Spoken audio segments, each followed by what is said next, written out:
Paris, 1811. Fanny Burney est allongée sur un vieux matelas, au milieu de son luxueux salon. Un mouchoir est placé sur ses yeux, mais à travers le tissu délicat, elle aperçoit sans difficulté les silhouettes des 7 médecins rassemblés autour d'elle. Voilà plusieurs minutes que le silence est complet dans la pièce. Elle imagine que les hommes communiquent entre eux par gestes pour ne rien dire qui puisse la choquer, mais l'étrange atmosphère qui en résulte n'est guère plus apaisante pour ses nerfs.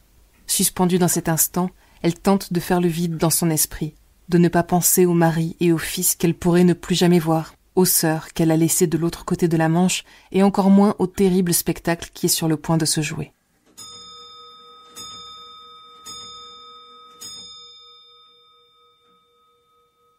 Une voix s'élève finalement au-dessus d'elle.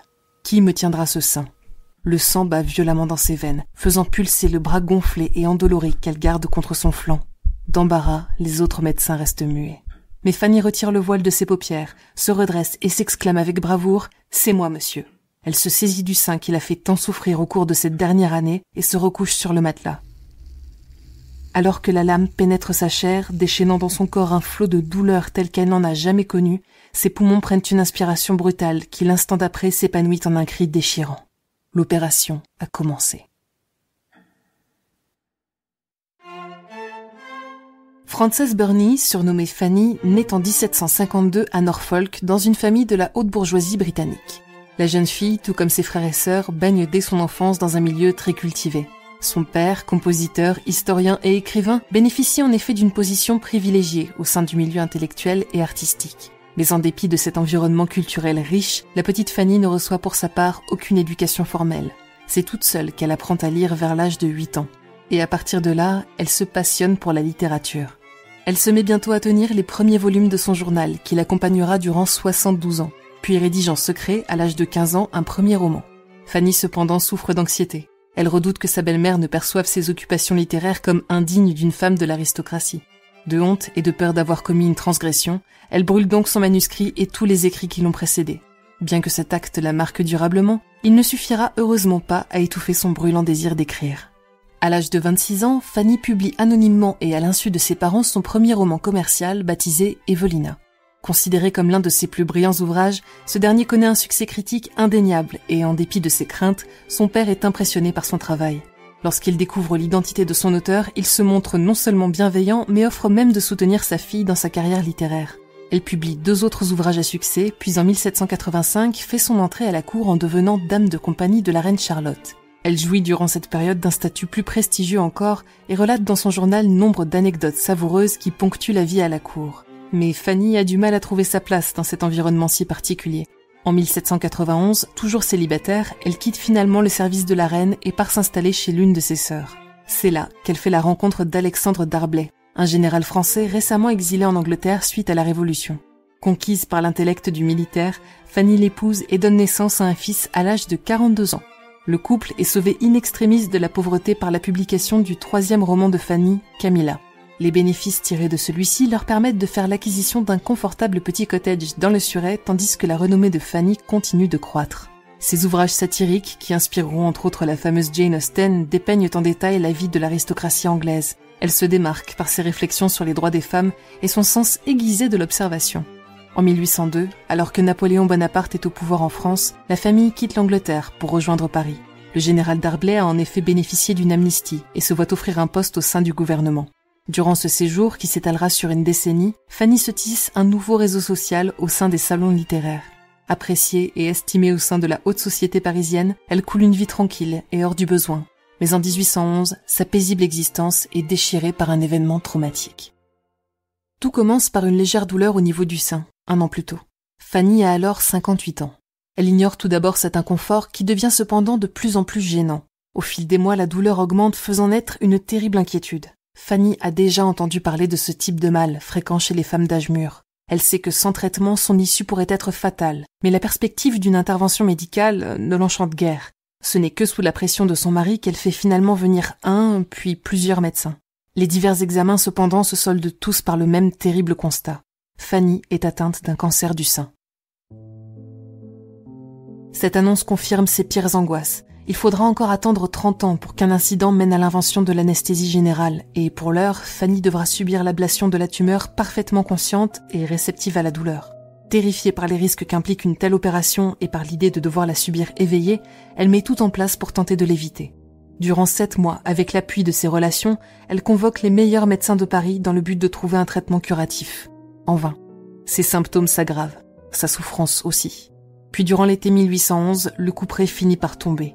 L'opération est devenue inévitable et doit être réalisée rapidement afin d'éviter une généralisation du cancer. En ce début de 19e siècle, la chirurgie reste un art balbutiant. Bien que les premières opérations remontent à plusieurs millénaires, la théorie, elle, n'a que très peu évolué. La restriction de l'accès aux cadavres pour des raisons aussi bien morales que religieuses signifie que le fonctionnement du corps est encore mal compris et que la plupart des chirurgiens pratiquent leurs toutes premières opérations sur des patients vivants. Ce n'est qu'en 1747 qu'un médecin hongrois, dont nous parlerons probablement dans un prochain épisode, propose aux médecins de se désinfecter les mains pour réduire les risques de surinfection. Les instruments chirurgicaux, régulièrement plongés dans le corps des malades, sont tout juste placés dans l'eau bouillante entre 2 interventions. Et puis, il y a les opérations, souvent menées en amphithéâtre pour le bénéfice des étudiants en médecine, mais aussi, parfois, du grand public. Sous les yeux avides des spectateurs, livrés à eux-mêmes, les pauvres patients n'ont d'autre choix que de subir l'intervention, souvent dans d'atroces souffrances, en espérant simplement en réchapper. Si le chirurgien Robert Liston, dont nous avons déjà parlé, se fait une spécialité de boucler ses opérations en quelques minutes, pour d'autres, l'affaire s'apparente plutôt à un cours magistral. Une lettre adressée au journal médical Lancet en 1826 raconte comment un médecin prend le temps de s'adresser à l'assistance en pointant les divers organes de son patient, le ventre ouvert, blême mais apparemment conscient sur la table d'opération. Nul besoin de dire que le pauvre homme n'en réchappera pas. Fanny nourrit pendant un court instant l'espoir fragile que l'expertise des chirurgiens qui la soignent saura la protéger des pires dangers de cette opération. Mais malgré tout leur bon vouloir et leur savoir-faire, impossible d'y couper. Ils ne pourront rien faire pour contrer la douleur. Ils mettent leur patiente en garde sans beaucoup de tact cependant. Le docteur Dubois, peut-être un peu trop enhardi par le courage de Fanny, lui dit ainsi « Il faut s'attendre à souffrir, je ne veux pas vous tromper. Vous souffrirez beaucoup. » Résignée, Fanny rédige son testament en prévision du pire. Puis commence une terrible attente, car si les médecins ont affirmé qu'il fallait opérer rapidement, aucun ne semble réellement vouloir prendre ses responsabilités. Est-ce la bravoure de Fanny qui suscite leur empathie, ou la réputation de Madame D'Arblay qui leur fait redouter un échec potentiellement désastreux pour leur carrière? Probablement un peu des deux. Enfin, au bout de 2 mois durant lesquels Fanny souffre le martyre de l'attente, les médecins réapparaissent enfin, mais c'est pour lui annoncer qu'il est désormais trop tard pour opérer. Selon eux, le cancer se serait propagé au reste de son corps, la condamnant irrémédiablement. Une opération ne ferait qu'accélérer sa fin, affirme-t-il.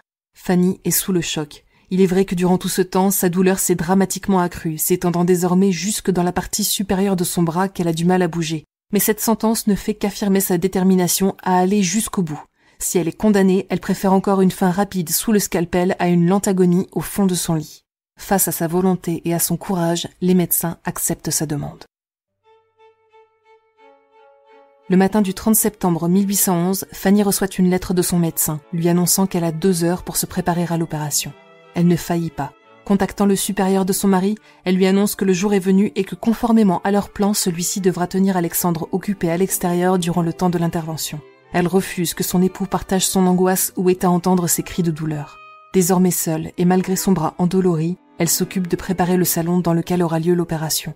Puis les médecins arrivent et commencent à aligner leurs instruments sur une table, couteaux de toutes formes, scalpels, éponges, compresses. À la vue de ces objets, Fanny se sent tressaillir, mais avec tout le courage que nous lui connaissons désormais, elle oblige son cœur et son esprit à retrouver suffisamment de calme pour écrire un dernier mot à son mari. L'opération va commencer. 7 hommes se trouvent autour d'elle, 5 médecins et 2 étudiants.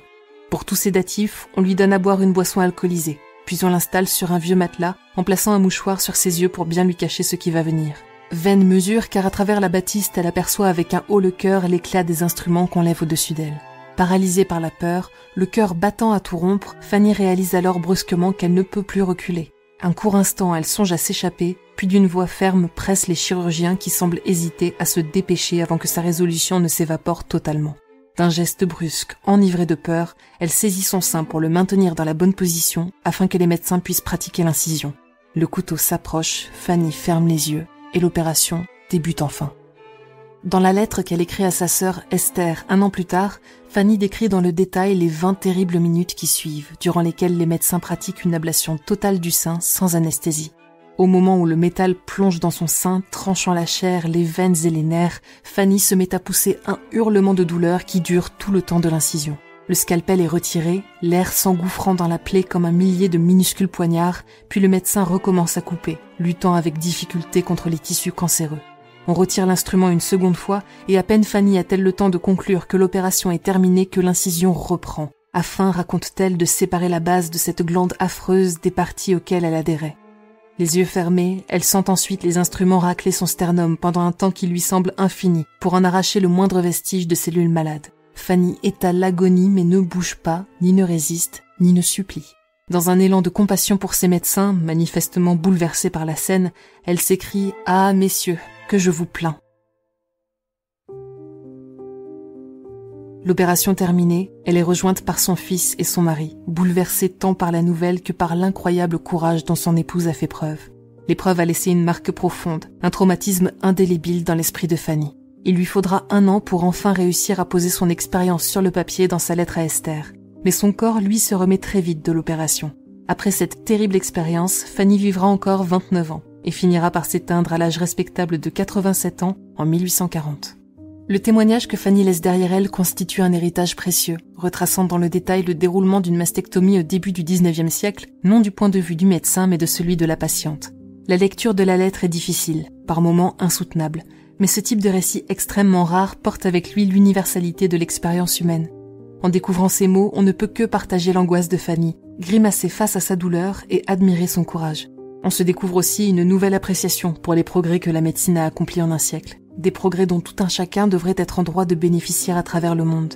À une époque où la prévention contre le cancer est encore totalement inexistante et où les femmes ne sont nullement sensibilisées à en reconnaître les symptômes les plus précoces, Fanny marque le pas. Dans sa lettre, elle recommande à sa sœur, mais également à toutes les femmes de son entourage d'être attentives aux moindres signes qui pourraient signaler un cancer du sein. La lettre de Fanny est donc avant tout un message de prévention. Sa description crue un moyen de marquer les esprits sur les conséquences que peut avoir un cancer trop longtemps ignoré. Et puisque nous savons aussi désormais que ce type de cancer peut dans certains cas toucher les personnes de sexe masculin, chers auditeurs, chères auditrices, suivez le conseil de Fanny. Prenez soin de votre santé et restez attentifs et attentives aux signes de votre corps. C'est la fin de cet épisode de Chasseurs de Sciences. Au texte, Morgane Gillard, à la narration, Emma Hollen. Pour ne pas manquer nos futurs épisodes, n'hésitez pas à vous rendre sur le lien en description pour nous retrouver sur les plateformes d'écoute ou à chercher Chasseurs de Sciences sur vos apps audio préférés. Rendez-vous dans 2 semaines pour une future expédition temporelle dans Chasseurs de Sciences. À bientôt!